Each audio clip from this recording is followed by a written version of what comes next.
Sud des États-Unis, État d'Oklahoma. Cette route mène au pénitencier de McAlester, où sont enfermés les condamnés à mort.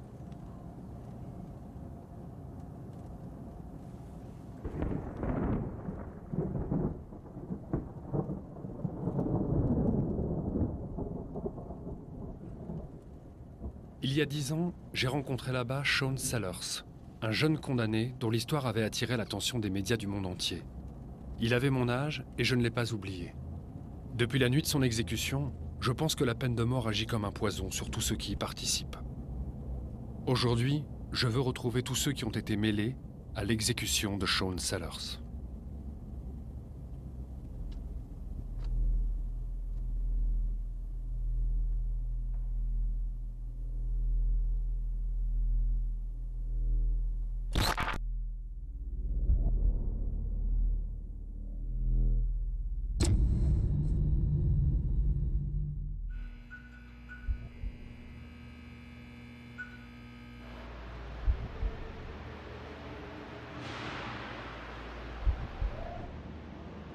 C'est ici que Sean Sellers a passé les 13 dernières années de sa vie.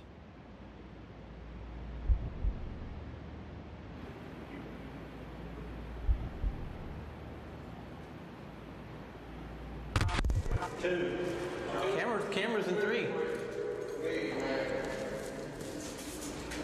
No, it's in 3. Okay, well, my name is Sean Sellers. Who are you? Okay. No, I'll sit down here. Au moment de cette interview, Sean avait 29 ans.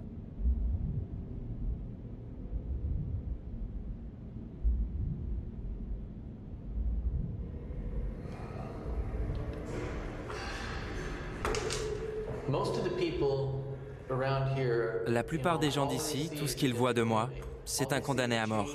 Des chaînes, des barreaux, des crimes.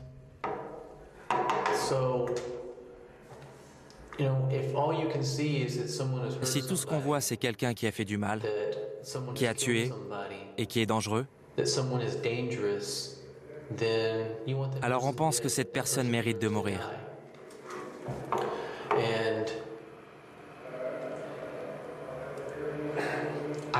Je n'en veux pas à tous ces gens, sauf sur un point.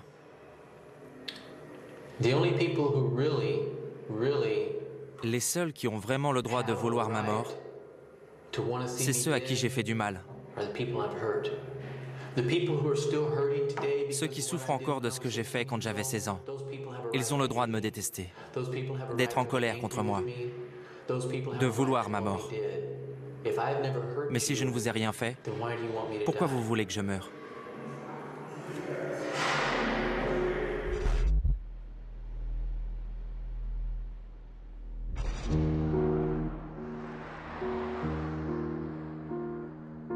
Sean Sellers est né en 1969 en Californie.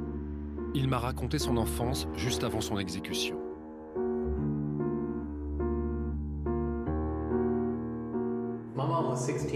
Quand je suis né, ma mère avait 16 ans et mon père 18. Je ne sais pas trop ce qui s'est passé, parce que personne n'a jamais rien dit de bien sur mon père.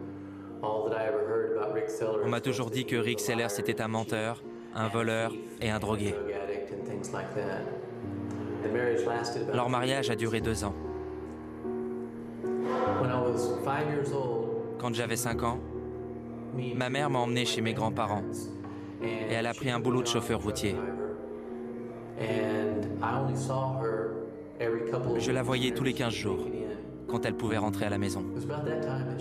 C'est à cette époque qu'elle a rencontré mon beau-père, Libello Fatto, et qu'elle l'a épousé. J'étais content parce que j'allais avoir un papa. Je trouvais ça super.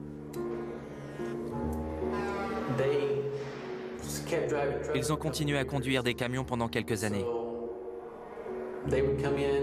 Ils essayaient d'être là pour mon anniversaire, pour Noël, de revenir de temps en temps.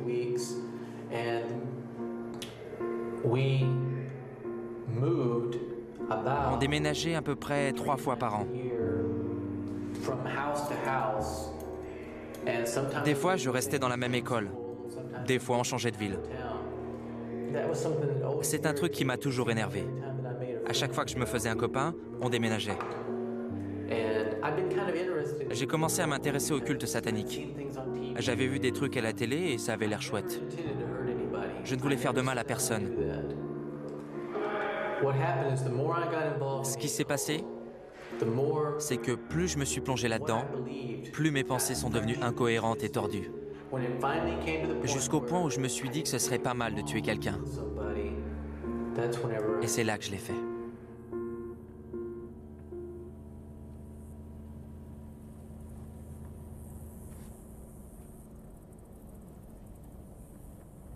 À l'âge de 16 ans, Shaun a assassiné sa mère Vanda et son beau-père Lee Belofato. Ils sont enterrés à l'est de l'Oklahoma.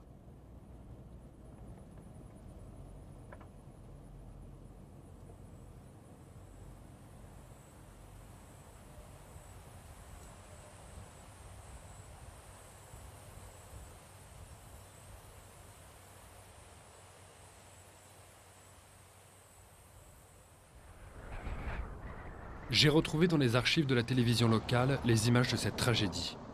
Une nuit dans la maison familiale, alors que Vanda et Lee sont endormis, Shaun fait feu sur eux avec l'arme de son beau-père. Il a toujours affirmé avoir commis ce crime sous l'emprise d'une force incontrôlable.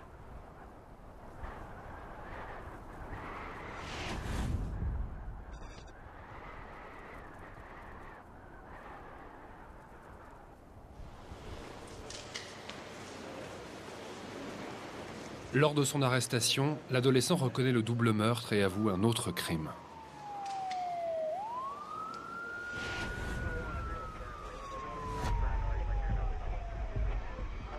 Six mois auparavant, il a abattu le gérant d'une supérette avec un complice.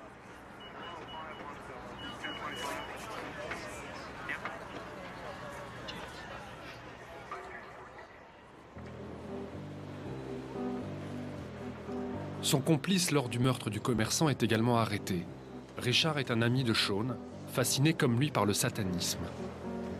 Les deux jeunes gens diront aux policiers avoir tué l'épicier pour voir ce que cela faisait. Richard accepte de témoigner contre son ami en échange d'une peine plus clémente. Témoins, preuves matérielles, aveux de Shaun Sellers, tout est désormais prêt pour un procès. Mais la justice s'interroge. Doit-il être jugé comme un adulte pleinement conscient de ses actes?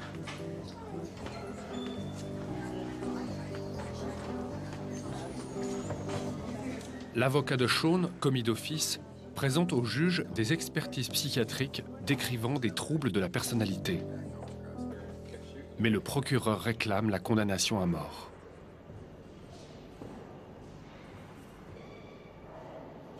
I think it's a real tragedy that in the United States, a 16-year-old, when he commits a crime, can be put to death.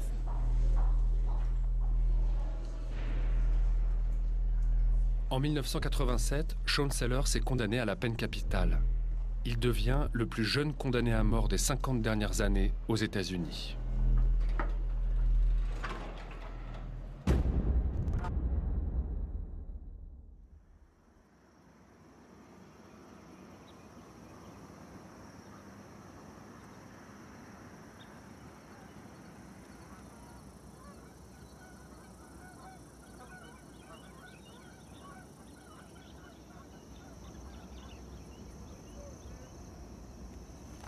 Pendant les 13 années qui suivent sa condamnation, Shaun grandit ici au pénitencier de McAlester. Dans ces bâtiments à moitié enterrés, les cellules au sous-sol sont privées de lumière naturelle.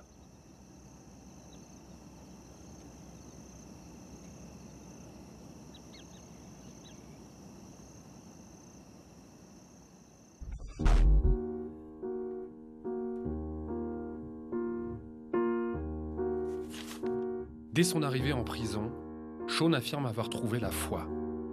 Des journalistes viennent l'interviewer. My mom never told me that she loved me enough until I got into Satanism. And then when I got into it, I didn't hear her. I didn't listen. make sure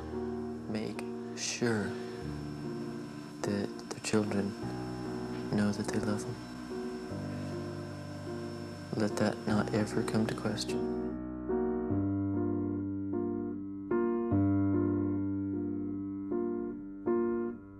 You know that we're talking to probably millions and millions of kids in America now. Attirés par l'annonce de sa conversion, des pasteurs viennent aussi le rencontrer en prison.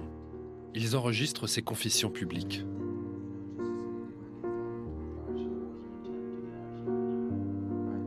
As I was doing the rituals all night long, as I was taking speed during the day, smoking joints, and stuff during lunch, I was, working, doing rituals all night long, all this stuff was happening. I just finally started losing control. You've seen me, you see these handcuffs, you see where I'm at. This is where Satanism put me. You've heard the stories of other kids, where Satanism put them. Man, it's not the way. Wise up. Listen to what I'm saying. I'm not some preacher on some pedestal. I'm talking from experience. I've been there. I've walked where you are.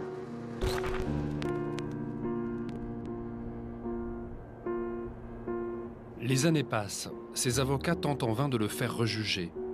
Des psychiatres disent avoir détecté chez lui des troubles ignorés à l'époque du procès. Adulte, Shaun écrit des livres contre l'occultisme, reçoit des milliers de lettres, entame des correspondances avec des centaines d'adolescents. 13 ans après sa condamnation, au moment de notre rencontre, il est arrivé au bout des possibilités de recours devant la justice.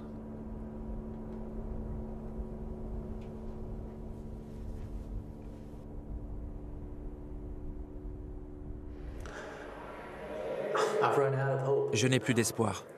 Il me reste encore le recours en grâce, mais je n'ai même pas la force d'y croire. Personne n'a jamais été gracié en Oklahoma. Si ça m'arrive, ce sera un miracle de Dieu.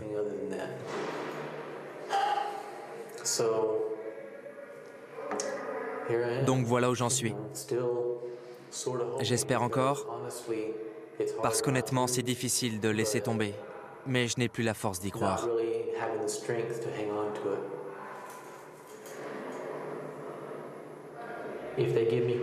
Si je suis gracié, je continuerai à faire quelque chose de ma vie. Mais je n'y crois pas. Je pense que je vais mourir dans 2 semaines.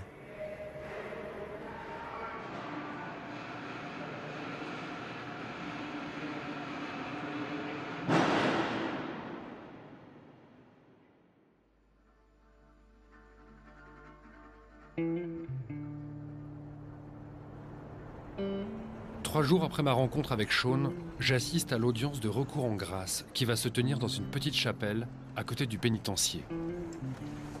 Pour Shaun, c'est la dernière chance de voir sa peine capitale commuée en prison à vie.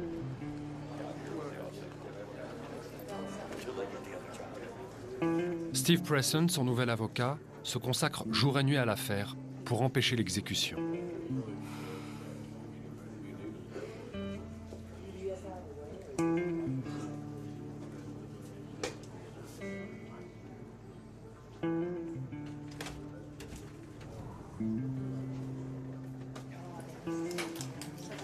Au cours de cette audience, 5 jurés, nommés par le gouverneur de l'État, doivent recommander ou non la grâce de Shaun Sellers.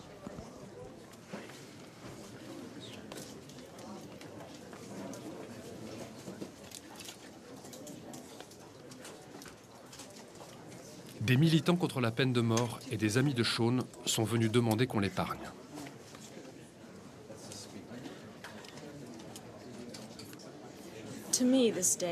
Pour moi, cette journée est symbolique. Est-ce qu'on peut ou non accorder la clémence à un homme? Je connais Shaun depuis une dizaine d'années. Et de tout mon être, je pense qu'il mérite cette clémence. Si on lui refuse, ce sera une injustice. J'ai peur pour notre État. Si on décide de mettre à mort un adolescent perturbé, âgé de 16 ans au moment de son crime, ça me fait peur. On n'est plus au Far West.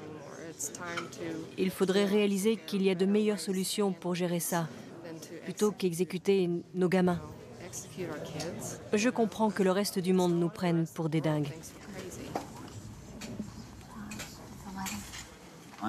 Je suis l'avocat de Sean Sellers. Je porte un fardeau que personne ne devrait porter. Je vous implore d'épargner une vie humaine. Vous le savez, Sean avait 16 ans à l'époque de ces crimes. Cela ne veut pas dire qu'il ne doit pas être puni. Sean est puni, personne ne peut le nier. Depuis 13 ans, il dort sur un lit en béton, dans une pièce sans fenêtre, plus petite que certains de nos placards. Il y reste 23 heures par jour, parfois 24 heures. S'il n'est pas exécuté, il passera ainsi le reste de sa vie. Est-ce que ces victimes ont connu un sort meilleur? Non, répondront beaucoup. Mais personne ne peut dire que la prison n'est pas un châtiment. Sean a été puni. Il est puni et le sera jusqu'à la fin. Je vous demande la grâce. Si ce n'est pas maintenant, quand? Si ce n'est pas pour Sean Sellers, pour qui? Sean vit dans les ténèbres des couloirs de la mort. Là-bas, il est une bougie qui scintille. S'il vous plaît, n'éteignez pas cette flamme.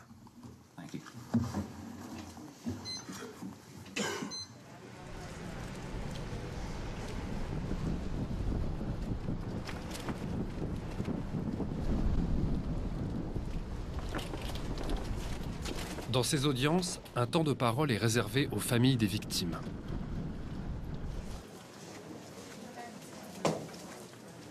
Les parents et les enfants de Libello Fatto, le beau-père de Sean, sont venus réclamer son exécution.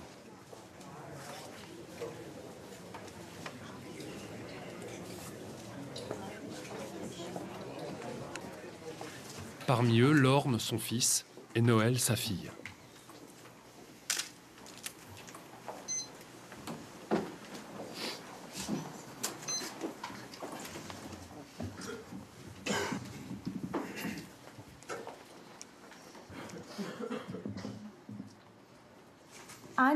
Je suis ici pour parler au nom de mon père.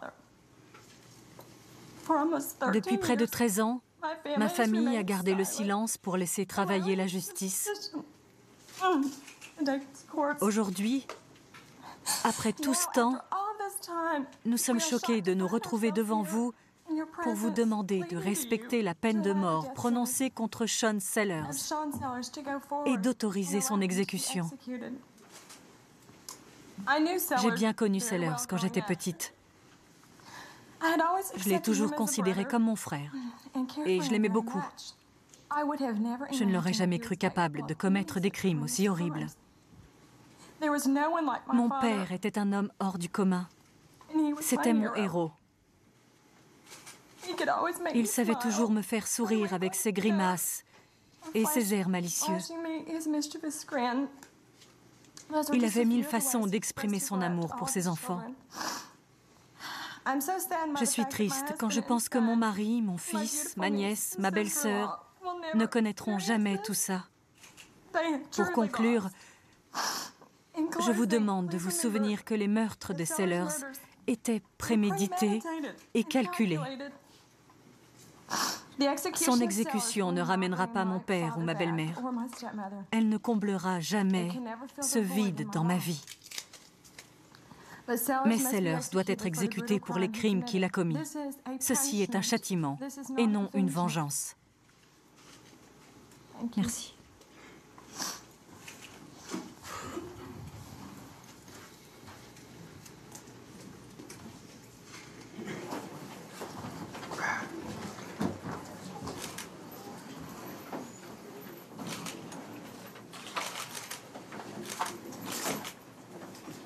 La procédure réserve 10 minutes de parole aux condamnés.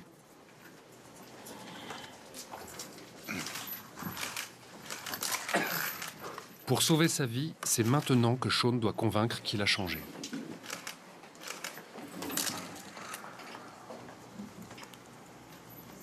The State of Oklahoma Pardon and Parole Board will now reconvene. The meeting is called to order at 12:57 p.m. by Acting Chairperson Bussey.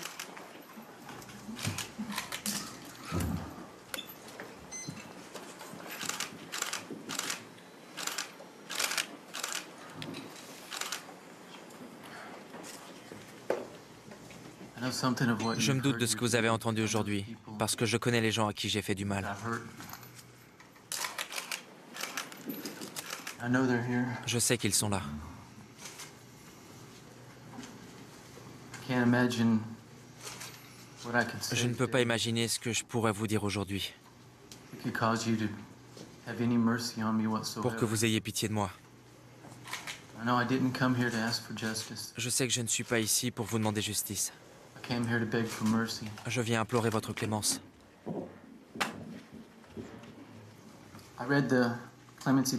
J'ai lu le dossier présenté par le procureur contre moi, et c'est la première fois que j'ai l'occasion de lire les lettres de Lorne, Noël et Lou. Je sais qu'ils sont là, quelque part. Je ne sais pas où vous êtes. Je ne vous vois pas.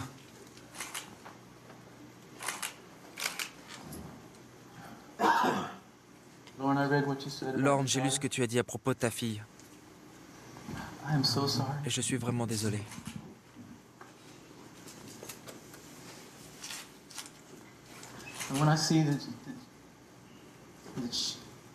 Quand je vois qu'elle grandit sans son grand-père, j'ai envie de mourir. C'est tellement dur pour moi de supplier qu'on m'épargne.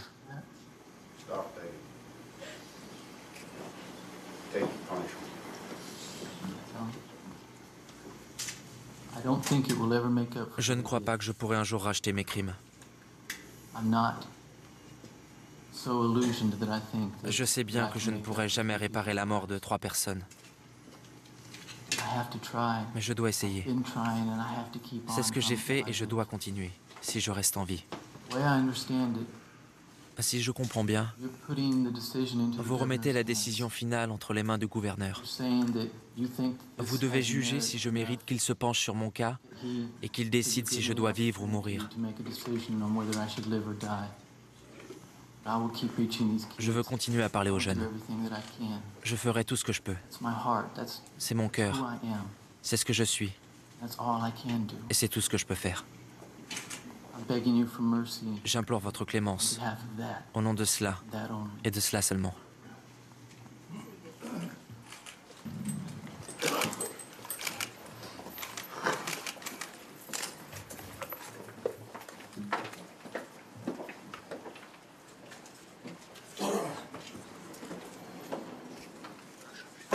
Dans ce type d'audience, les jurés ne se retirent pas pour délibérer. Le verdict est instantané. This time, I will call on each member of the board alphabetically for their vote. Flint Breckenridge. No. I'll skip my vote at this time. Ruby Smith. No. Ronald Worthen. No. And my vote is no. Clemency is denied for Sean Sellers. This time, the clemency hearing for Sean Sellers is adjourned. State of Oklahoma Pardon Parole Board now adjourned. The meeting is adjourned at 1:25 p.m. by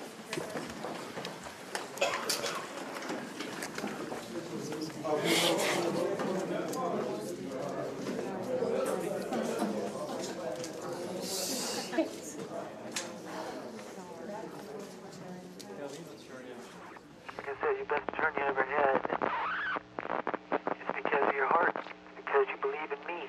You weren't just fighting the case. You weren't just fighting for my life. You were fighting for me. And that meant the world to me. And we lost. But you know what? I'm never going to be forgotten. And my life has been surrendered to God, and God's not done with it yet. And I think that in 10 years, more people will know about who I was than they do now. I love you. I love you. 30 seconds. You be well and you be loved. Okay? Okay. All right, guys. I love you, man. I love you, Sean. Goodbye, Steve. Goodbye, Sean. All my heart and all my soul. All my heart, all my soul. Forever. Goodbye.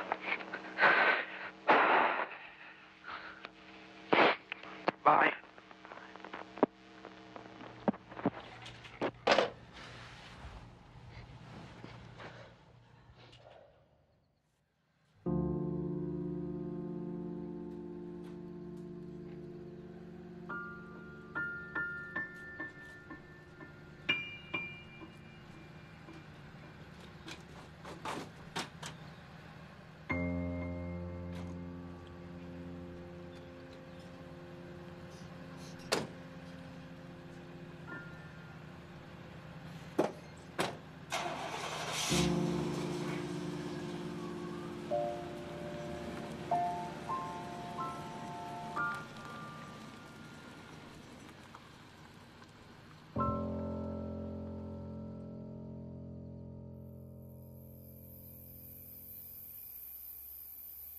La vie de Sean Sellers s'est achevée dans la chambre d'exécution du pénitencier de McAlester.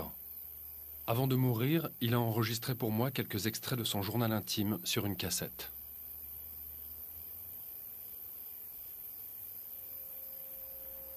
I went out on the yard today, laid down and watched the sky for a while through the static of steel beams and square wire. The square in the wire made a grid that let me see the clouds every movement. A huge white, bright cloud covered the yard like a veil. It was drawn back, passed over, and was gone. It took all the clouds with it, and there was nothing but blue in its place. Bright, endless blue. I wonder if that's what dying will be like.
Sean est mort. Pour l'État d'Oklahoma, l'affaire est classée depuis longtemps. Mais pour tous ceux qui ont assisté à son exécution, la vie a continué. Où sont-ils? Que ressentent-ils aujourd'hui? Un sentiment de justice? De devoir accompli? Sont-ils en paix avec eux-mêmes? Ou bien se sentent-ils coupables? Ont-ils des remords d'avoir participé à cette exécution?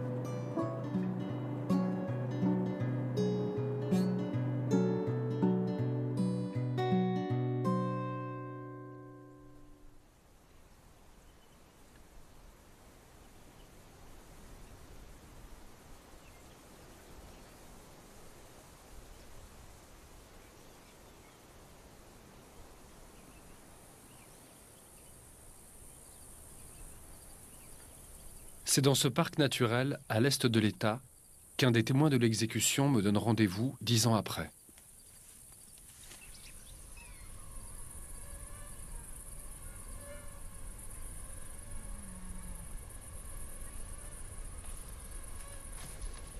Lors de l'audience de recours en grâce, Lorne Belofato, fils de Lee Belofato, avait demandé qu'on exécute Sean.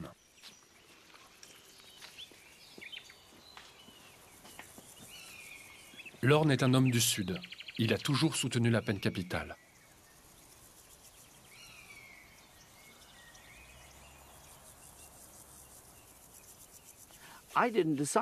C'est pas moi qui ai choisi sa sentence. 12 jurés ont décidé de prononcer la peine de mort. Selon eux, c'était le châtiment adapté au crime qu'il a commis. Le fait que je sois d'accord avec ce verdict, c'est un sujet différent. Disons que ça me convient. Il y a une chose qu'il aurait pu faire à l'audience de la grâce et qui m'aurait fait changer d'avis. S'il m'avait ramené mon père, j'aurais changé d'avis.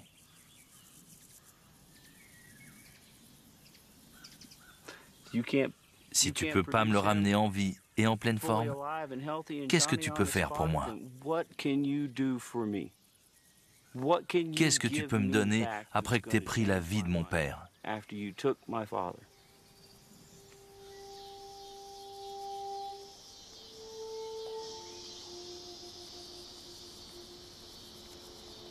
Noelle Belofato, la sœur de Lorne, habite la petite ville de Lawton, au centre de l'Oklahoma. Elle aussi a attendu avec impatience, pendant 13 ans, l'exécution de Shaun.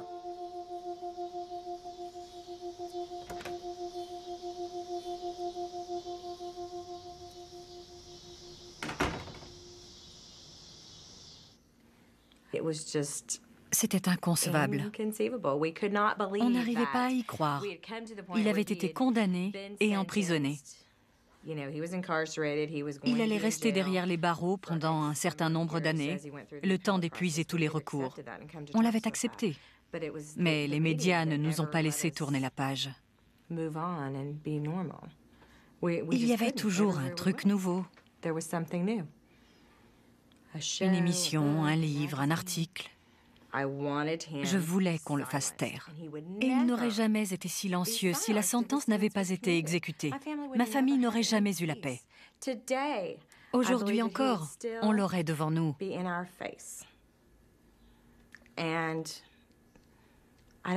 Je pense qu'il n'y avait pas d'autre choix avec lui.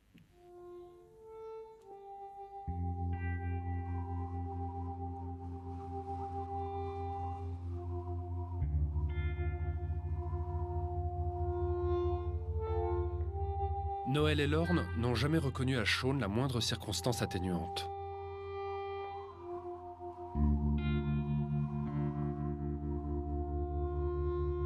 Ils ont été très proches de lui lorsqu'ils étaient enfants. Dans cette famille recomposée, ils le côtoyaient le week-end et pendant les vacances chez leur père, qui s'était remarié à Vanda, la mère de Shaun.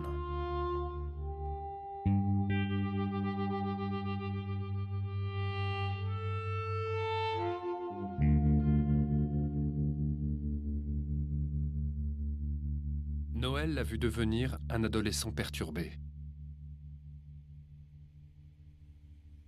Shaun changeait. Il avait des problèmes à l'école. Il s'attirait des ennuis avec ses copains. Il commençait à très mal tourner.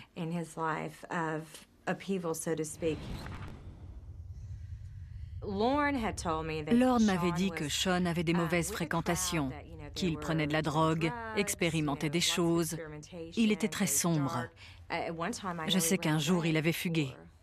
Mon père avait dû aller le récupérer et ça avait fait un drame avec sa mère, Vanda. Il était en pleine période de révolte. Dans le cas de Shaun, je crois que le contexte familial n'était pas idéal. Il ne voyait pas sa mère assez souvent et il n'avait jamais eu de père. Il voulait être accepté par mon père. Je ne sais pas ce qui se serait passé si Shaun avait été plus aimé ou plus entouré. Je n'en sais rien. J'essaie de ne pas me poser ces questions. Il y a une partie de moi qui ne veut plus examiner tout ça.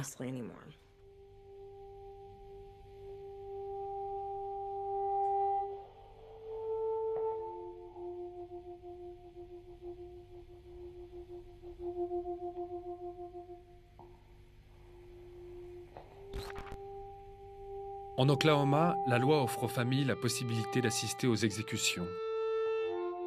Noelle et ses proches sont venus au pénitencier regarder la mise à mort de Shaun.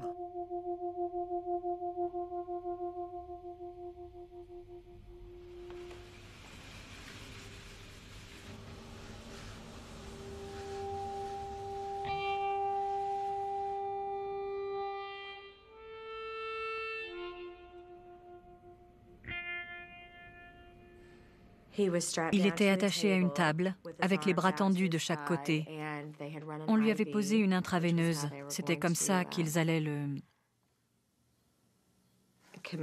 commettre l'exécution. C'était une injection létale.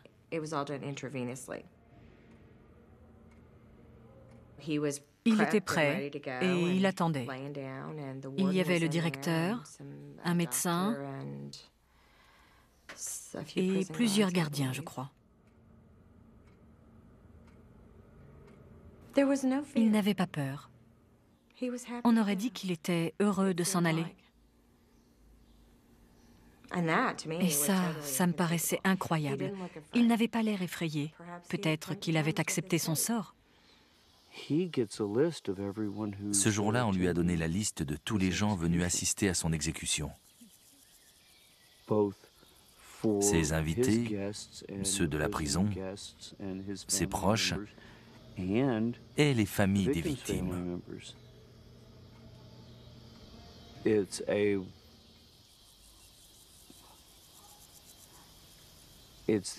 C'est la seule occasion de pouvoir lui dire « Tu vois, je t'ai eu. Tu t'en es pas tiré. Maintenant, on est quitte. »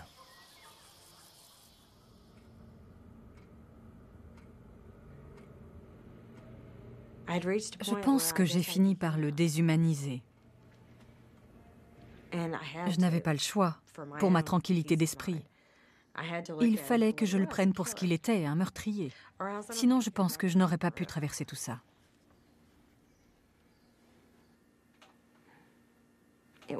Ça a été sans douleur pour lui. Il n'a pas souffert.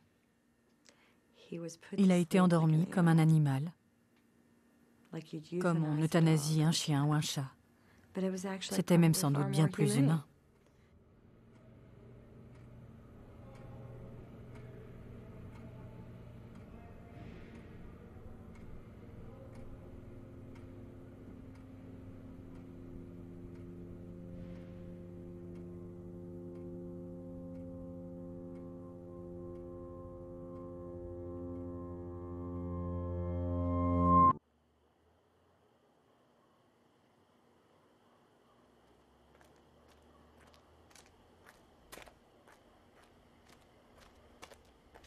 Noël et Lorne étaient conscients que l'exécution ferait d'autres victimes.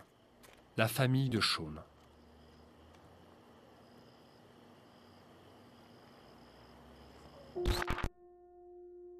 Son père biologique, qu'il avait abandonné à l'âge de 2 ans, avait entendu parler de l'exécution prochaine de son fils. Il lui avait fait parvenir un message vidéo depuis la Californie.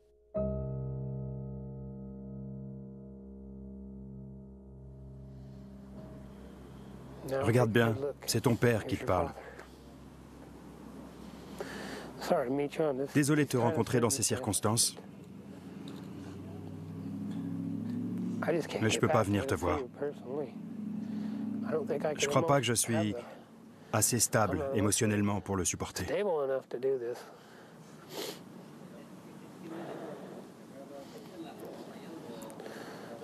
J'ai de la chance de te parler à travers cette caméra. Mais je ne peux pas faire plus. C'est trop dur, Shaun. Je t'aime. Je voudrais que les choses soient différentes. Au revoir.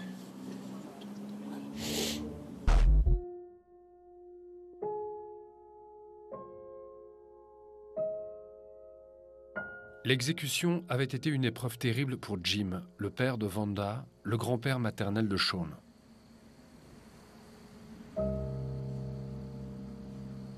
Jim avait souvent la garde du petit garçon quand sa mère était sur les routes.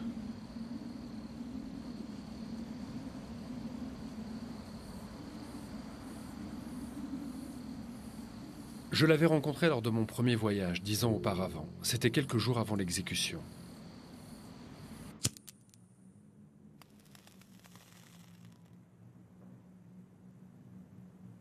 Jim avait déjà perdu sa fille Vanda, et maintenant l'État s'apprêtait à mettre à mort son unique petit-fils.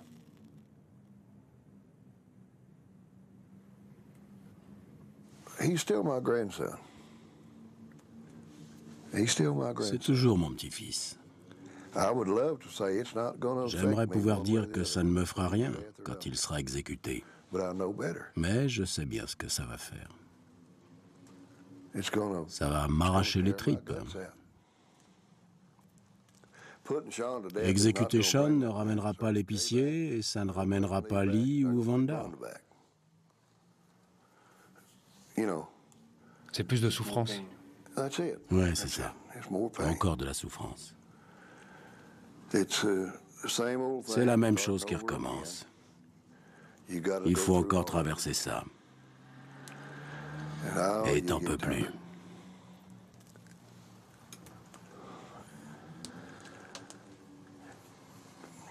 L'autre jour, j'ai regardé un film. Celui avec Sean Penn, La dernière marche. J'étais assis et je pleurais. Parce que Sean va vivre ça.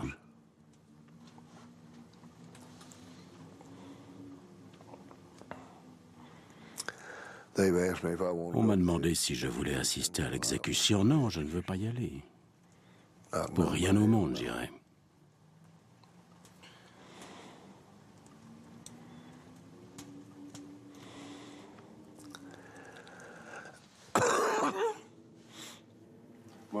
Qu'est-ce que vous avez pensé quand ils vous l'ont proposé? Je me suis dit, qu'est-ce que vous pouvez être cruel?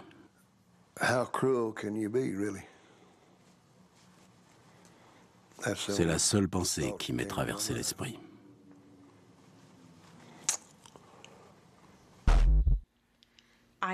J'ai détesté voir Jim souffrir.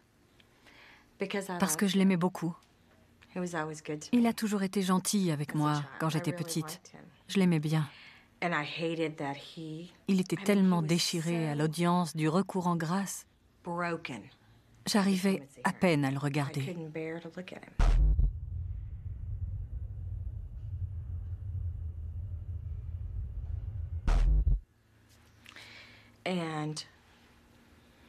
Je suis un être humain normal. J'ai des sentiments et j'ai eu de la peine pour lui. Mais il y avait une partie de moi qui disait « Désolé, mais il a choisi. Il a choisi de prendre la vie de 3 personnes. » Notre système judiciaire dit « Si vous commettez ce crime en Oklahoma, vous pouvez être exécuté. » Le grand-père de Sean est décédé peu après l'exécution.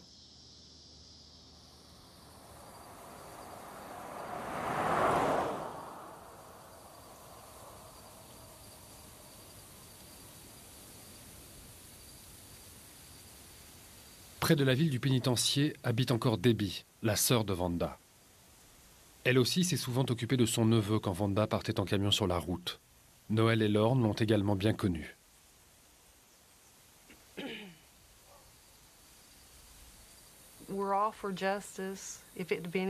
On est tous pour la justice. Si ça avait été quelqu'un d'autre, on aurait réclamé la peine de mort. Parce que c'est mérité. C'est la vengeance. Mais quand c'est quelqu'un qu'on aime, qui a commis un meurtre,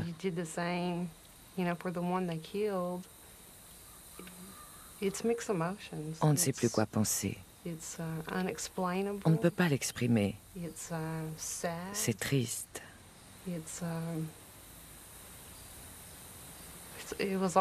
Ça n'avait pas de sens.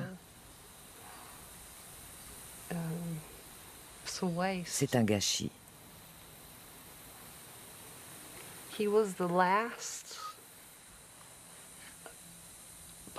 C'était tout ce qu'il restait de moi et de ma sœur. Et il n'est plus là. C'était l'enfant de ma sœur. Elle est partie et maintenant, lui aussi. Ils sont tous partis et c'est difficile.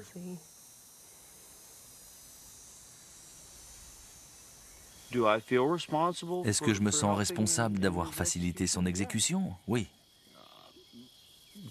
Est-ce que je le regrette? Non.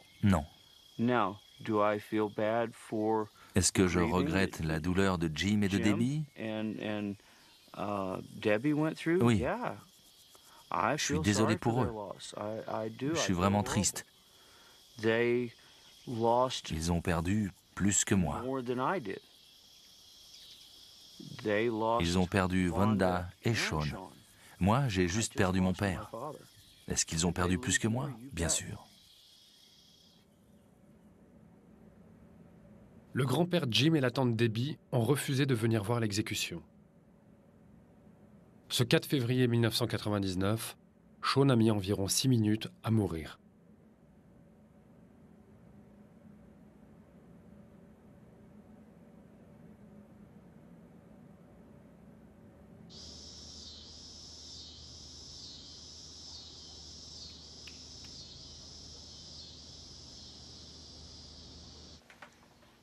Je ne sais pas ce que j'ai vu. J'ai vu une fin, mais je ne pense pas que j'ai vu une personne. Je fais tout pour ne pas me le dire. Parce que je le connaissais. Je ne voulais pas penser comme ça, mais j'étais toujours en colère et je voulais que ça aille jusqu'au bout. Et parfois, je me sens pleine de remords. Comment ai-je pu être si froide, si dure? Mais je ne veux pas qu'on me croie sans cœur et cruelle, parce que je ne suis pas comme ça. Je suis pleine de compassion, d'amour, de générosité. Donc, ces sentiments ne me ressemblent pas. Et je ne sais pas quoi en faire. La plupart du temps, je n'y pense pas. C'est fait, terminé. On n'en parle plus. Ça fait 10 ans que je n'ai plus à m'inquiéter et à me demander « Et s'il n'était pas exécuté? Et s'il est libéré? S'il ressort, qu'est-ce que je fais ?» Ça fait 10 ans que je n'y pense plus. J'ai tourné la page. La seule chose qui me traverse encore l'esprit, c'est le vide laissé par l'absence de mon père. Quel dommage. C'était un type super. Le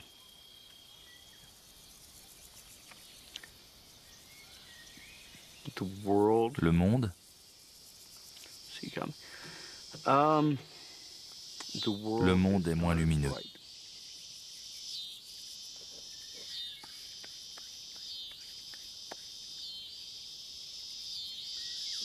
C'est la vérité.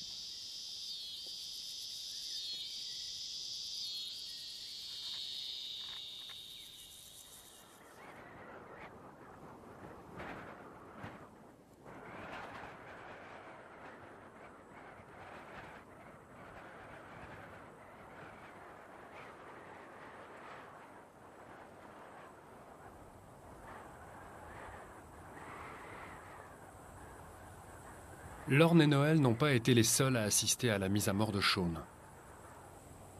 Ceux qui ont tenté de le sauver étaient également présents cette nuit-là.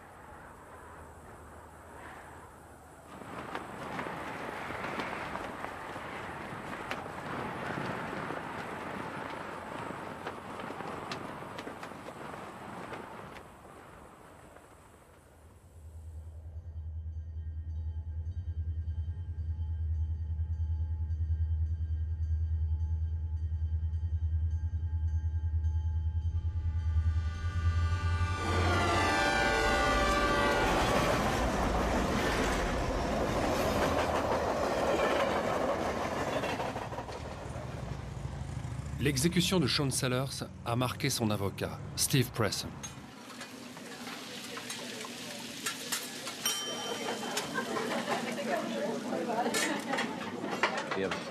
Steve habite toujours la petite ville de Norman, près d'Oklahoma City. Spécialisé dans les appels des condamnés à mort devant la justice, il a perdu 11 des hommes qu'il défendait et n'a réussi qu'à en sauver 2. I love you, Shaun. Goodbye, Steve. Goodbye, Shaun. All my heart and all my soul. All my heart, all my soul. Forever. Goodbye.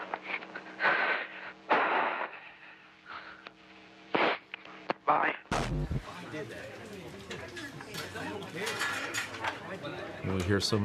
On entend souvent les partisans de la peine capitale dire « c'est la règle, c'est la loi ».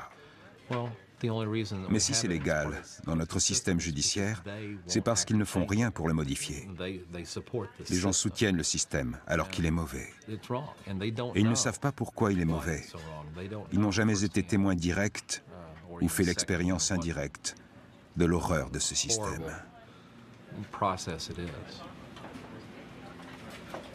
Ils ne savent pas, tant qu'un membre de leur famille n'est pas passé par là. Et là, d'un coup, ils réalisent tout ce qui ne va pas.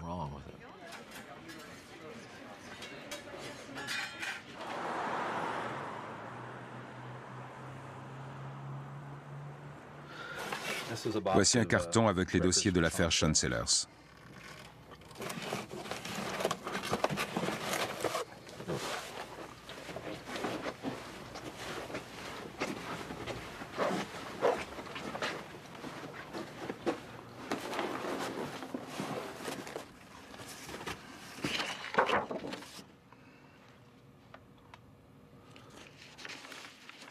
He writes 1, 2,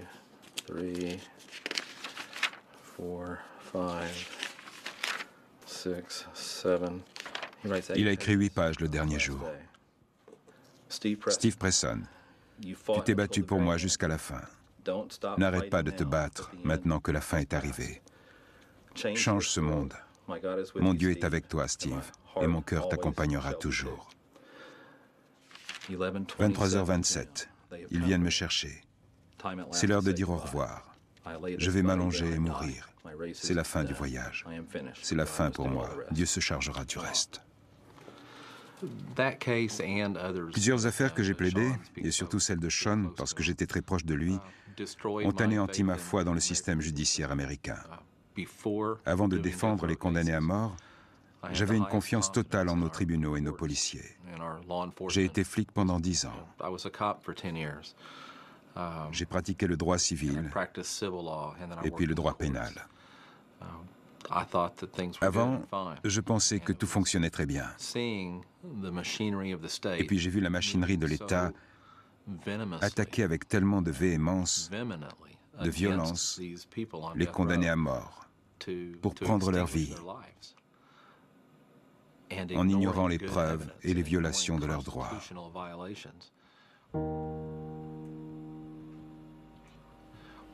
Ça m'a écœuré. Ça m'a rendu amer. J'ai perdu la foi. Je déteste ce système. Je déteste être avocat. Voilà ce que ça m'a fait. Désormais, Steve n'assiste plus aux exécutions.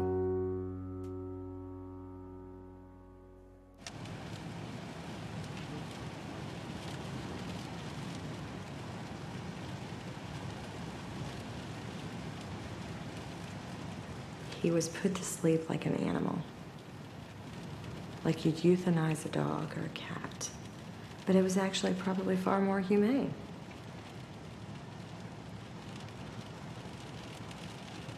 En Oklahoma, beaucoup affirment que les exécutions sont humaines et indolores.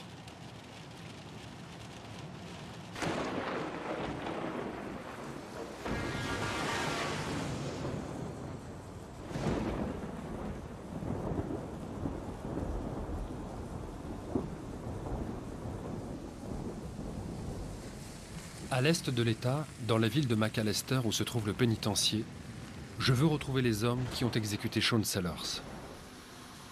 En Oklahoma, ce sont les gardiens de la prison qui deviennent bourreaux les nuits d'exécution.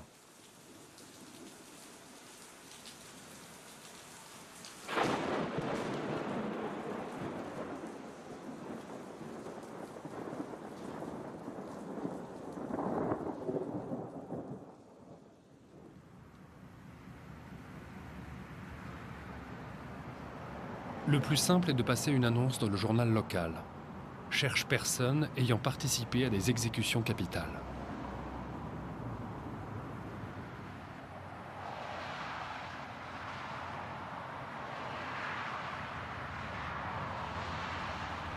I had no problem on that, sir. On the interview, you know, I remember Sean Sellers because he was the first guy that actually. He was not an adult at the time that he went to the penitentiary. Yeah, I was working there when he first came in. He came in, he was young, and it was a big media thing. I know Sean, for quite a while. I remember that execution. I witnessed 20-plus execution, and was involved in all 20-something of them? I was involved in approximately 52 executions. Approximately 60 executions.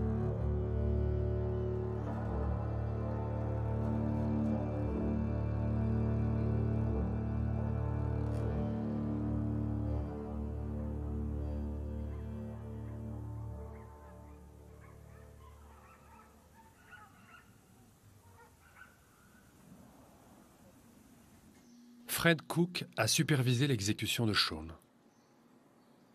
Son père exécutait déjà des condamnés sur la chaise électrique.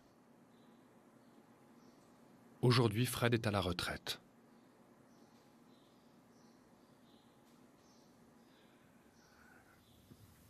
Quand ils ont amené Shaun, c'était encore un gamin.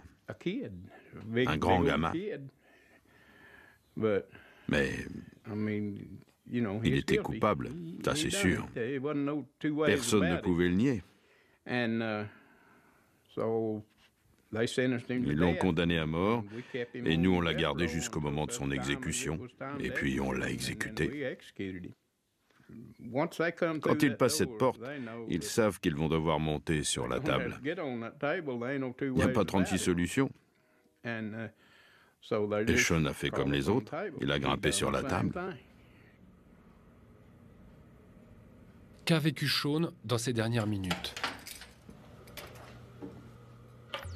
Lors d'une exécution, les produits mortels sont injectés depuis cette petite pièce à travers ces trous dans le mur. 3 citoyens sont recrutés par l'État pour accomplir cette tâche. Leur anonymat est garanti par la loi.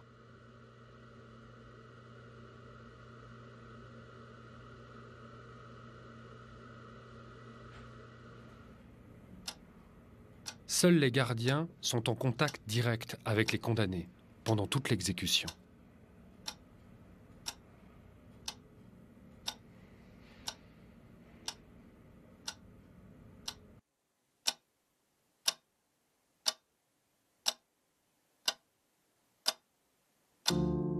Tim surveillait les prisonniers durant leurs dernières heures. Lane était membre de l'équipe qui les attachait au lit. C'était aussi le rôle de Dirk. Jane amenait les poisons et surveillait le déroulement de l'exécution. Fred, le plus âgé, avait mis au point la procédure. 8 ou 9 minutes avant l'exécution, on le sort de sa cellule et on le conduit dans la chambre d'exécution avec une équipe de 6 gardiens. Quand ils sortent de la cellule, ils ont tous cette expression typique sur le visage, comme s'ils avaient du mal à croire que c'est toi, qui les connais depuis 20 ans, qui va les conduire à la chambre. Il n'a pas de menottes, il n'a pas de fer aux pieds, il y va comme un homme. Ils aimeraient bien que ce soit quelqu'un d'autre, toi t'aimerais bien que ce soit quelqu'un d'autre. Mais tu les accompagnes jusqu'à la table. Et eux, ils te regardent parce qu'ils ne savent pas quoi faire. On ressent le stress, la nervosité. Un jour, il y en a un qui a craqué en entrant dans la chambre d'exécution. Il ne tenait plus debout. L'équipe l'a retenu par le bras et l'a redressé. On l'a porté jusqu'à la table. Ils attendent que tu leur dises quoi faire. Toi, tu leur dis « Monsieur, veuillez vous allonger ». Et ils te regardent l'air de dire « Dirk, pourquoi tu m'appelles monsieur? T'as pas besoin de faire ça. » Et puis, une fois sur la table, ils te demandent « Je fais quoi ?» Toi, tu réponds « Veuillez écarter les mains et les bras. » Ils te disent « Pourquoi faire ?» Et toi, tu peux rien leur dire. T'as pas le droit de répondre. Tu dois juste faire ce que tu as à faire. Et une fois qu'ils sont attachés, ils te regardent comme s'ils voulaient te dire au revoir. Mais moi, je peux pas les regarder dans les yeux. Je sors de la pièce. Je peux pas. Souvent, les condamnés étaient d'anciens drogués et leurs veines étaient abîmées par des années de toxicomanie. Alors c'était parfois difficile de trouver une veine pour poser l'intraveineuse. Ça rentrait, ça sortait, fallait trouver une autre veine. Mais tous ces trucs-là, les gens ne le savent pas. Avec le chef de la sécurité, je relevais les stores pour que les gens dans la salle puissent voir la procédure et le condamné. Ensuite, le directeur disait au condamné qu'il avait 2 minutes pour faire une déclaration. Certains disent qu'ils n'ont rien à déclarer. Il y en a qui pleurent et d'autres pas. Là, le directeur dit que l'exécution commence. Mais avant de dire ça, il attend un peu, au cas où le gouverneur appellerait. À ce stade, ce coup de téléphone est la seule chose qui peut encore arrêter l'exécution. À ce moment-là, il commence à leur injecter les produits dans les veines. On n'utilise pas une machine, c'est fait manuellement. Le condamné respire un grand coup, il s'endort et il ne se réveille pas. Et sa peau devient bleue. Ainsi est mort Shawn Sellers.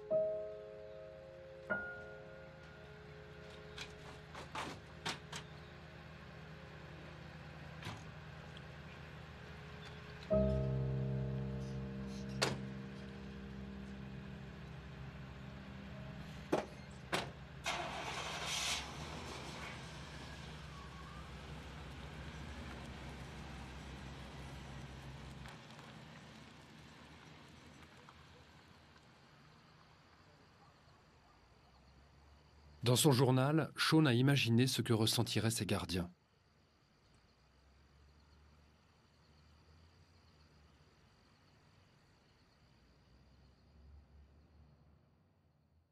La nuit de mon exécution, le procureur dormira. Et ce sont les gardes qui me connaissent qui devront plonger les mains dans mon exécution. Ils essaieront ensuite de s'endormir avec la pensée que Shawn est maintenant mort.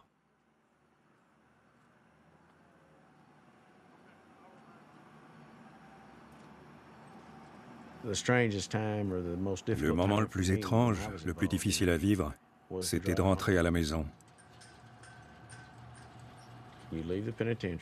Tu quittes le pénitencier, tes collègues, et tu te retrouves tout seul dans ta voiture. Et tu roules. En général, il fait nuit, il n'y a pas un chat dans les rues, pas de bruit.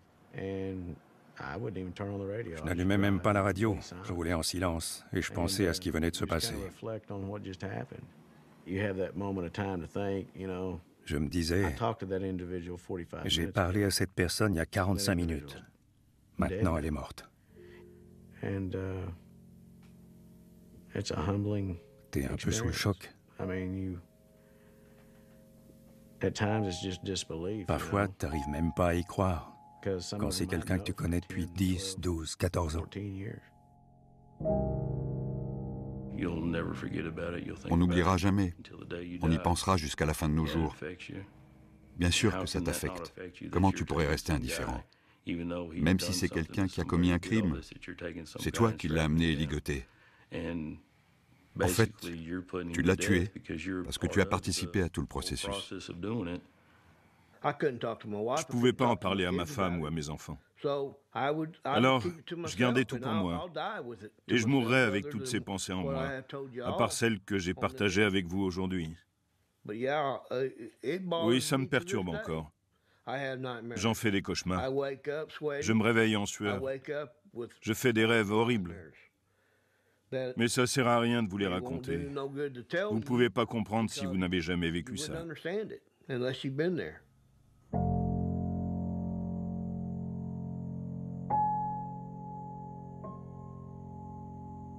Il y a 2 ou 3 exécutions où j'ai failli pleurer.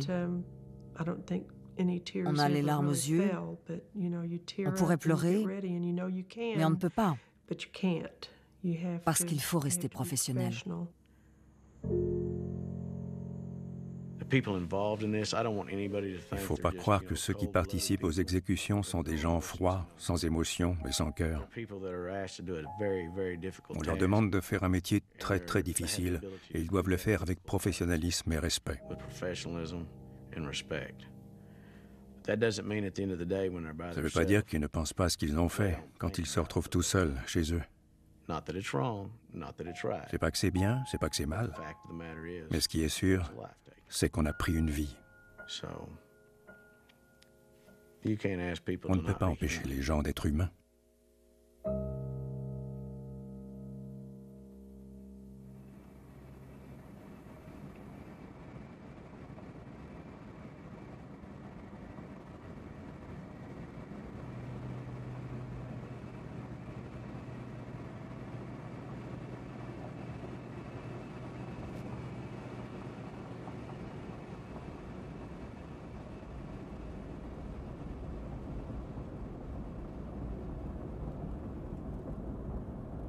Dix ans après l'exécution de Sean Sellers, je n'ai croisé en Oklahoma qu'un seul protagoniste de cette histoire qui semble n'avoir aucun état d'âme.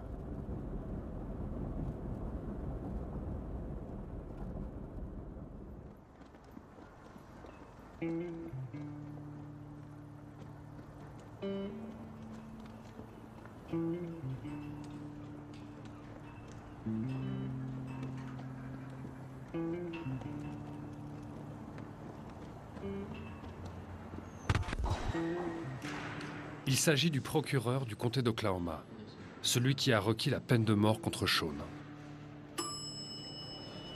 Bob Macy a été élu à ce poste par ses concitoyens pendant près de 25 ans.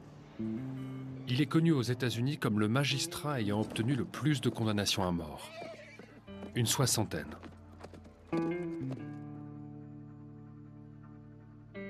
Macy a toujours affirmé que la peine de mort est dissuasive.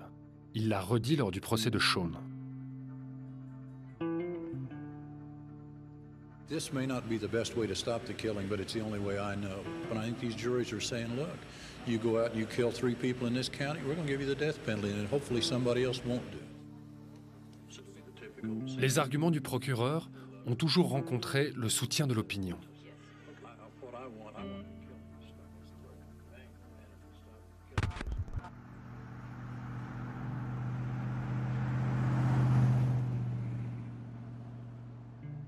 Aujourd'hui, Bob Macy est à la retraite.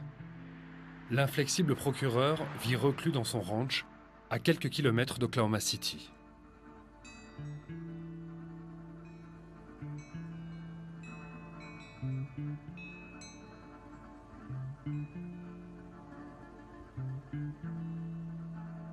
Âgé et fatigué, le recordman américain de la peine capitale écrit ses mémoires, où Sean occupe une place particulière.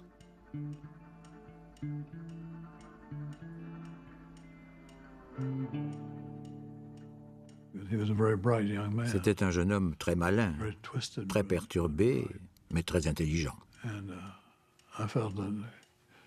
Il avait une grande maturité, même s'il n'avait que 16 ans à l'époque.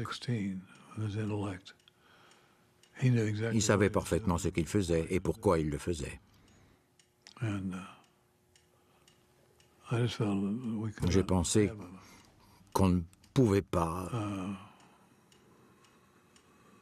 laisser un enfant tuer ses parents et s'en tirer.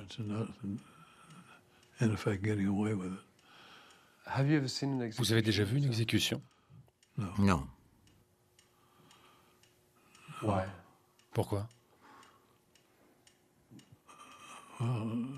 Je m'occupe de faire respecter la loi. En tant que procureur, mon rôle est de monter le dossier d'accusation, de présenter les preuves et de demander la peine capitale.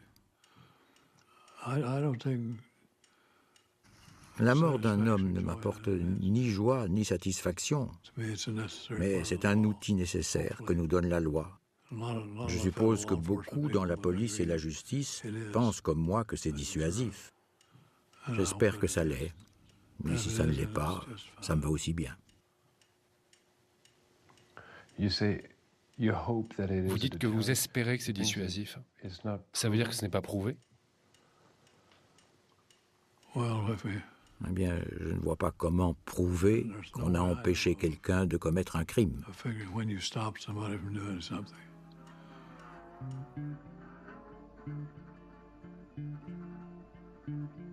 Le redoutable procureur, qui n'a jamais assisté à une exécution, le reconnaît aujourd'hui. Personne n'a jamais pu démontrer que la peine de mort est dissuasive.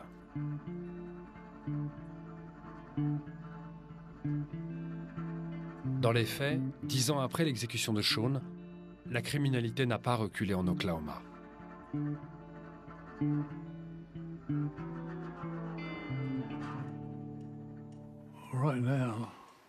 Actuellement, nous avons une vague de criminalité presque sans précédent, dirigée notamment contre les jeunes femmes et les enfants. J'ignore pourquoi. Il y a des crimes vraiment horribles. Je ne sais pas d'où ça vient. Dans ce comté, on a eu plusieurs affaires où un petit ami ou un mari a fracassé un bébé contre un mur. Je ne sais pas comment quelqu'un peut tuer un bébé comme ça. C'est tellement étrange d'être confronté à ces crimes. Je ne crois pas qu'on puisse rééduquer les coupables. Celui qui a fait quelque chose d'aussi horrible est presque définitivement perdu.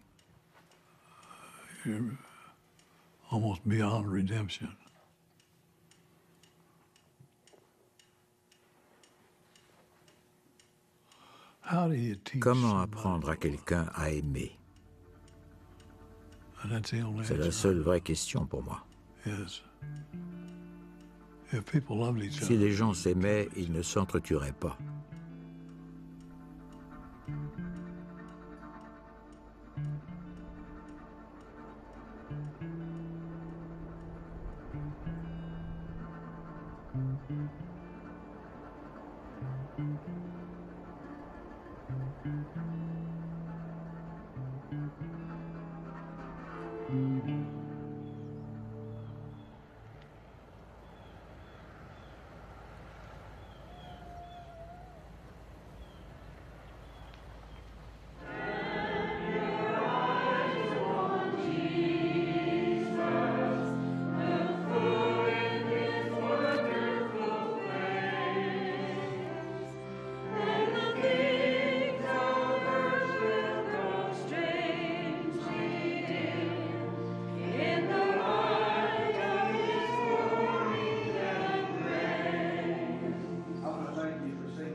Pour de nombreux citoyens en Oklahoma, c'est la Bible qui légitime en dernier ressort la peine capitale. Notamment ce passage soumis à tant d'interprétations, œil pour œil, dent pour dent. Le pasteur Don Duncan a accompagné Shaun, comme beaucoup d'autres condamnés, dont des femmes, jusque dans la mort. Aujourd'hui, il a renoncé à ce genre de mission.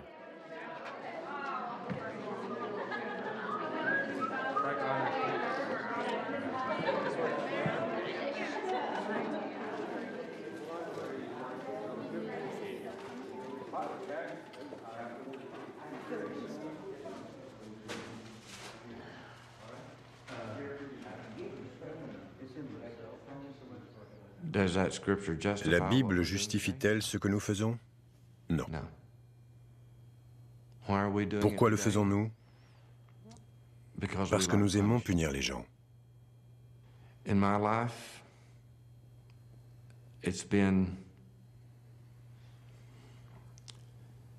J'ai dû attendre 8 années avant de pouvoir parler et raconter vraiment ce que j'ai fait. Est-ce que j'ai des regrets? Non. J'ai aidé ces gens. Je n'étais pas favorable à leur exécution, mais rien ne pouvait l'empêcher. J'étais là pour les aider. J'ai prié avec eux, je leur ai parlé, mais aujourd'hui je ne peux plus le faire. Je ne peux pas parler à la place de Dieu, mais je ne crois pas qu'il approuverait la peine de mort. Il voudrait plutôt qu'on défende la vie et qu'on vive selon la parole du Christ.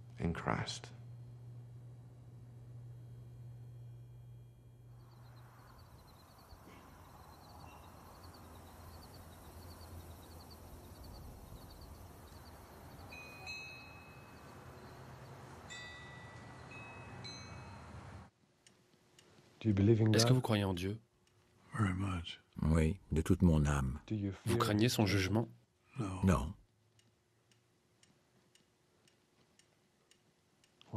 Pourquoi? Nous serons sauvés par la grâce. Donc, je n'ai pas à m'en inquiéter. Vous pensez qu'il y a une chance pour que Dieu soit contre la peine de mort?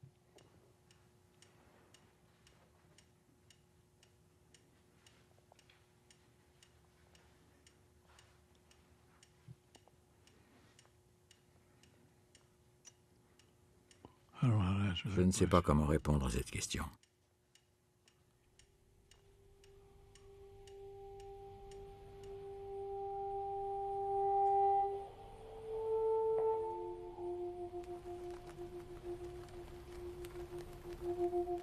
Six ans après l'exécution de Shaun, la Cour suprême a finalement interdit la condamnation à mort de criminels mineurs. Aujourd'hui, 3300 personnes attendent dans les couloirs de la mort aux États-Unis. En Oklahoma, ceux qui ne sont pas réclamés par leur famille sont enterrés dans ce petit cimetière devant le pénitencier.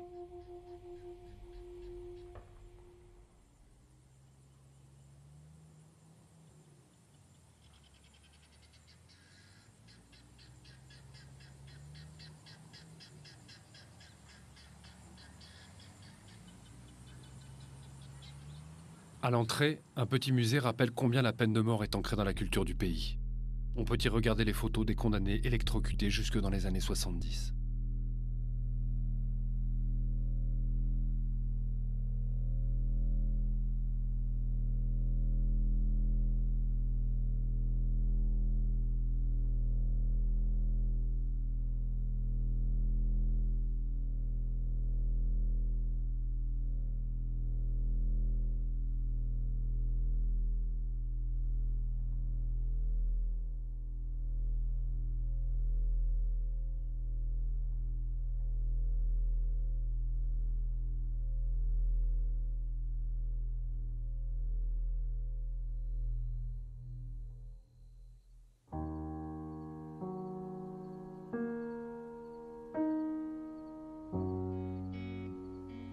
J'aime les États-Unis et j'ai aimé les gens d'Oklahoma.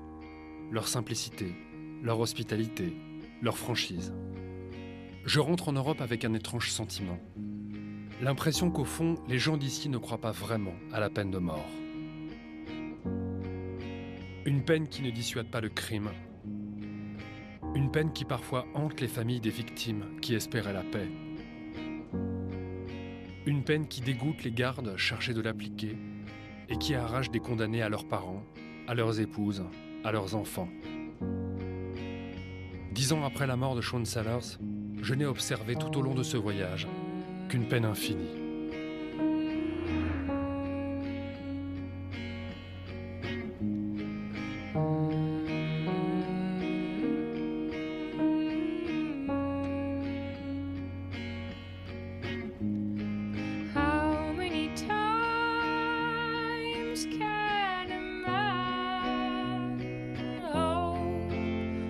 He died.